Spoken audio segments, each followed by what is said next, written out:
கட்ட கருத்தா எடுத்துக்கிறேன். அதுதான் நான் தமிழ்நாட்டினுடைய ஆசைப்படுறேன். கல்வி வளத்தை கொள்ளையடிக்கிற முயற்சி அப்படின்னு கடும் விமர்சனத்தை முன்வைக்கிறார் திரு பீட்டர் ஆசீர்வாதம். எப்படி பாக்குறீங்க? வணக்கம் வணக்கம் கார்த்திகை செல்வன். இந்த சப்ஜெக்ட் எனக்கு ரொம்ப பிடிச்சமான சப்ஜெக்ட். ஏன்னா இப்போ நான் ஒரு பேராசிரியராக இருக்கிறேன். டெல்லிக்கு பக்கத்துல ஒரு பல்கலைக்கழகத்தில் நான் பேராசிரியராக இருக்கிறேன். இந்த டிராஃப்ட் ரெகுலேஷன் வந்த உடனடியாக இது என்னையும் பாதிக்கும் அப்படின்ற காரணத்துக்காக நான் ஒவ்வொரு பக்கமா நான் படித்தேன். பீட்டர் அல்போன்ஸ் நல்லா கேள்வி கேட்டாங்க.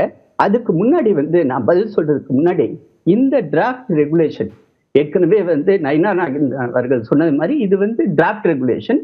இன்னும் 5ஆம் தேதி வரை டைம் இருக்குது. ஸோ இந்த டிராஃப்ட் ரெகுலேஷன்ல ஸ்டேக் ஹோல்டர்ஸ் எல்லாருமே, அதாவது மாணவர்கள் ஆரம்பிச்சு, பல்கலைக்கழகங்கள் கல்லூரிகள் நடத்துறவங்க ஆரம்பிச்சு, அதே மாதிரி என்னைய மாதிரி ஃபேக்கல்ட்டியா இருக்காங்க இல்லைங்களா, நாங்களும் அதே மாதிரி கல்லூரிகள் பல்கலைக்கழகங்களை நடத்துற தனியார் நிறுவனங்கள், அரசுகள், அதாவது மாநில அரசுகள். ஏன்னா தமிழ்நாட்டை பொறுத்தவரை 20 மாநில பல்கலைக்கழகங்கள் இப்பொழுது தமிழ்நாட்டில் இயங்குகின்றன. ஆக மொத்தம் எல்லா ஸ்டேக் ஹோல்டர்ஸும் தங்களுடைய எண்ணங்களை இதுல என்னென்ன பிரச்சனை இருக்குது, அவர்களை பாதிக்கக்கூடிய பிரச்சனைகளை பதிவு செய்வதற்கு ஒரு வாய்ப்பு கொடுக்கப்பட்டுள்ளது. என்னுடைய பதிவை நான் ஆல்ரெடி உடனடியாவே நான் போட்டேன். அதாவது எப்ப டிராஃப்ட் ரெகுலேஷனை பார்த்தோன்னே எனக்கும் ஒரு சில பிரச்சனைகள் வந்துச்சு. அதை நான் பதிவு பண்ணிட்டேன்.